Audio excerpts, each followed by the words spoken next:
অতি বিষাক্ত ধূলি আৰু ধোঁৱাই আৱৰি ধৰিছে শিৱসাগৰৰ তামুলী বজাৰ চাংমাই গাঁও।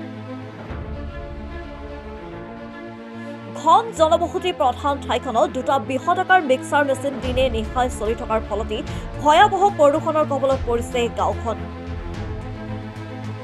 প্ৰদূষণ ৰোধ কৰিবলৈ ঠিকাদাৰ প্ৰতিষ্ঠানে কোনো প্ৰতিৰক্ষামূলক ব্যৱস্থা নকৰাকৈ শিল, কয়লা, চিমেণ্ট আদি মিশ্ৰণ কৰিবলৈ স্থাপন কৰিছিল মিক্সাৰ মেচিন দুটা।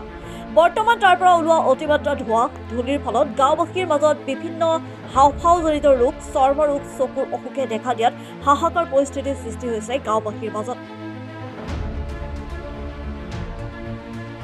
ইয়াৰ পৰিপ্ৰেক্ষিতত স্থানীয় নাগৰিকে তীব্ৰ ক্ষোভ প্ৰকাশ কৰাৰ লগতে শীঘ্ৰেই গাঁওখনৰ পৰা মিক্সাৰ মেচিন আঁতৰাই জনবসতিবিহীন ঠাইত স্থাপনৰ দাবী জনাইছে।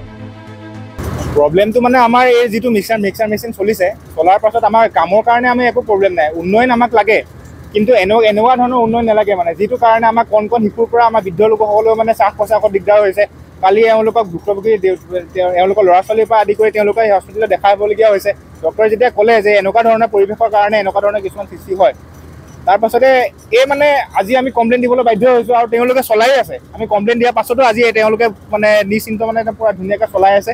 দেখিছে আপোনালোকে কিমান প্ৰদূষণ হৈছে মানে, সেইকাৰণে আমাৰ বহুত প্ৰব্লেম হৈছে। আৰু আমাক এনেকুৱা উন্নয়ন নালাগে মানে, যাৰ সৰু ল'ৰা ছোৱালীক আমাৰ বেমাৰ কৰি পিনে আমাৰ ৰাস্তা পদূলি হোৱা নালাগে। যেতিয়ালৈকে চল্ভ নহয় তেতিয়ালৈকে কিন্তু এইটো বন্ধ হ'ব লাগে।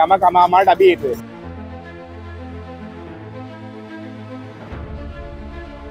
শিৱসাগৰৰ পৰা ৰাতু কুমাৰ দাসৰ ৰিপৰ্ট, লেংডন বাতৰি।